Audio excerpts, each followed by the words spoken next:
Assalamualaikum warahmatullahi wabarakatuh. Kami dari kelompok 8 kelas gizi 2022B akan memaparkan materi pendidikan agama Islam tentang pendidikan anti korupsi sebagai implementasi konsep iman. Adapun anggota kelompok 8 yang pertama adalah Rizka Ayu Oktavia dengan NIM 049, yang kedua ada Audi Febiola Wiana dengan NIM 059, dan yang terakhir ada Ameilisa Dwi Hafsari dengan NIM 069. Adapun 3 subbab yang akan kami bahas antara lain yang pertama adalah konsep pendidikan anti korupsi dalam perspektif Islam. Yang kedua adalah mengidentifikasi nilai-nilai anti korupsi dalam Islam.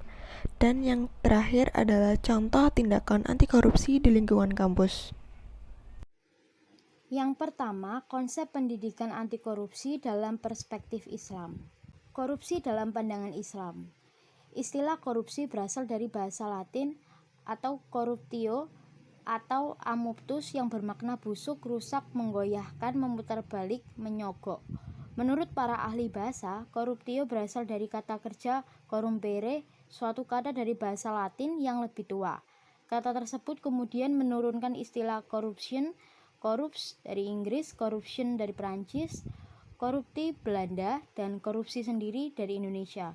Sehingga dalam berbagai istilah tersebut dapat disimpulkan bahwa korupsi adalah perbuatan yang buruk seperti penggelapan uang, penerimaan uang sogok, dan lain sebagainya untuk memperkaya diri sendiri atau orang lain, atau korporasi yang mengakibatkan kerugian keuangan pada negara, atau tindakan penyelewengan atau penggelapan uang baik itu uang negara atau uang lainnya yang dilakukan untuk keuntungan pribadi atau orang lain.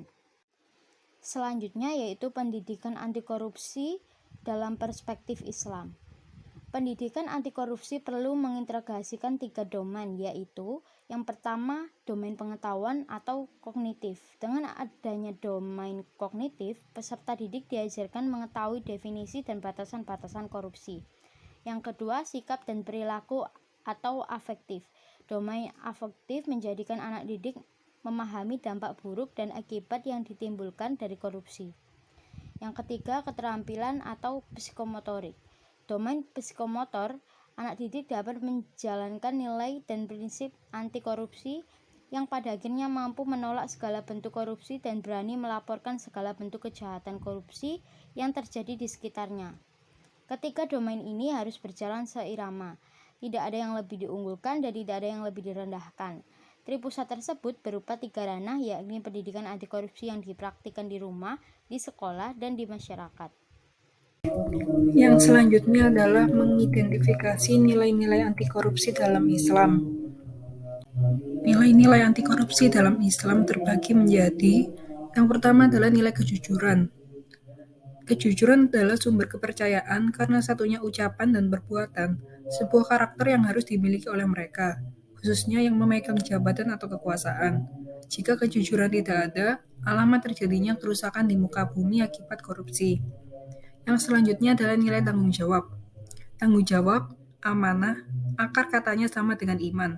Artinya tanggung jawab adalah konsekuensi keimanan seseorang. Disebut beriman jika betul-betul bisa bertanggung jawab dan bisa dipercaya. Khianat merupakan lawan dari amanah, adalah tidak menjalankan amanah yang dibebankan pada seseorang. Ini sering dilakukan orang munafik. Munafik adalah penghuni neraka yang paling dahsyat. Yang ketiga adalah nilai kesederhanaan. Hidup berfoya-foya adalah perbuatan zalim, melanggar hukum Tuhan yang harus dipertanggungjawabkan di hadapan Allah. Hal ini dilakukan oleh orang yang tidak percaya akan hari akhir dan terjebak oleh jebakan setan yang menjanjikan kesenangan sesaat. Pola hidup berlebihan, melanggar batas-batas yang ditentukan oleh Allah. Kita diperbolehkan menikmati karunia Allah dengan cara tidak berlebihan atau sederhana. Salah satu nilai antisipatif untuk membendung sikap korupsi yang sangat krusial adalah menerapkan pola hidup sederhana. Yang selanjutnya adalah nilai kemandirian. Seseorang akan terhindar dari perbuatan-perbuatan korupsi yang dapat merugikan keuangan negara dan mencelakakan nasib bangsanya bila sikap mandiri telah tertanam dalam diri. Oleh sebab itu, penting menanamkan sebuah pembiasaan diri agar tidak tergantung kepada orang lain yang dapat diterapkan dalam kehidupan sehari-hari sebagai bentuk pencerminan dan nilai kemandirian. Yang selanjutnya adalah nilai kepedulian.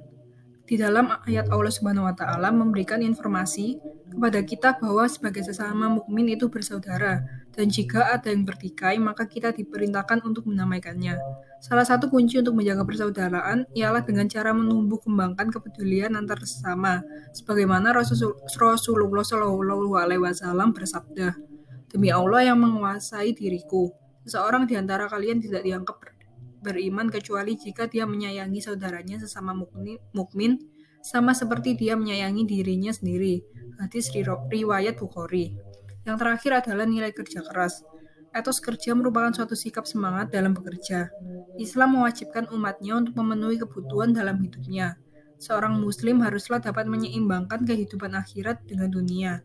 Tidak hanya fokus terhadap kehidupan kelak, namun umat muslim diajarkan untuk memikirkan kepentingan hidup di dunia juga. Karena kehidupan di dunia ini merupakan salah satu cara manusia dalam memperoleh bekal sebaik-baiknya dan sebanyak-banyaknya ketika kelak dibawa ke akhirat. Selanjutnya adalah contoh tindakan anti korupsi di lingkungan kampus. Untuk dapat melakukan tindakan anti korupsi terutama di lingkungan kampus, maka kita harus memiliki sikap anti korupsi. Adapun 9 nilai integritas anti korupsi antara lain adalah jujur, peduli, mandiri, disiplin, tanggung jawab, kerja keras, sederhana, berani, dan adil. Berikut adalah contoh penerapan tindak anti korupsi di lingkungan kampus. Yang pertama adalah tidak menyontek. Menyontek adalah satu tindakan tidak jujur mahasiswa yang banyak terjadi dan harus dihindari. Adapun bentuk menyontek yang banyak dilakukan adalah mencuri ide, menyontek tugas, dan melakukan plagiarisme. Untuk itu, kita harus percaya terhadap kemampuan kita masing-masing agar selalu terhindar dari tindak korupsi di lingkungan kampus. Contoh yang kedua adalah peduli terhadap sekitar. Hal ini dapat dilakukan dengan mengamati dan ikut serta dalam masalah di lingkungan sekitar. Akan lebih baik apabila kita dapat membantu dalam memecahkan masalah di lingkungan kita. Contoh penerapan tindak anti korupsi di lingkungan kampus yang ketiga adalah disiplin waktu. Disiplin waktu merupakan hal yang terlihat sepele, namun kenyataannya masih sulit dilakukan. Mahasiswa ataupun mahasiswi masih banyak yang kurang peduli terhadap kedisiplinan waktu. Salah satu contohnya adalah ketika kita melakukan kuliah daring. Masih banyak mahasiswa yang tidak segera bergabung dalam platform yang telah tersedia, sehingga hal ini membuat jam perkuliahan menjadi mundur. Contoh yang keempat adalah berani melaporkan. Penyimpangan-penyimpangan yang terjadi di lingkungan kita akan lebih baik apabila kita berani untuk melaporkan dan melawan.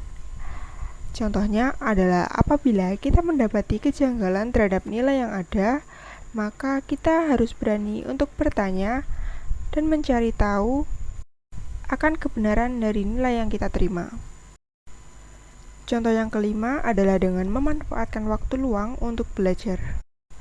Dengan memanfaatkan waktu luang untuk belajar, maka kita akan secara langsung terhindar dari tindakan anti korupsi yang banyak beredar di lingkungan kampus. Contoh yang keenam sekaligus yang terakhir adalah dengan mematuhi semua tata tertib yang berlaku di lingkungan kampus. Dengan mematuhi tata tertib yang berlaku, maka kita akan mencegah melakukan tindakan korupsi di lingkungan kampus. Salah satu contohnya adalah dengan datang di kelas tepat waktu. Dengan datang tepat waktu, maka kita dapat menghindari bentuk korupsi seperti titip absen dan lain sebagainya. Berikut adalah daftar pustaka yang kelompok kami gunakan. Sekian pemaparan materi yang dapat kelompok kami sampaikan. Apabila ada kesalahan, mohon dimaafkan. Wassalamualaikum warahmatullahi wabarakatuh.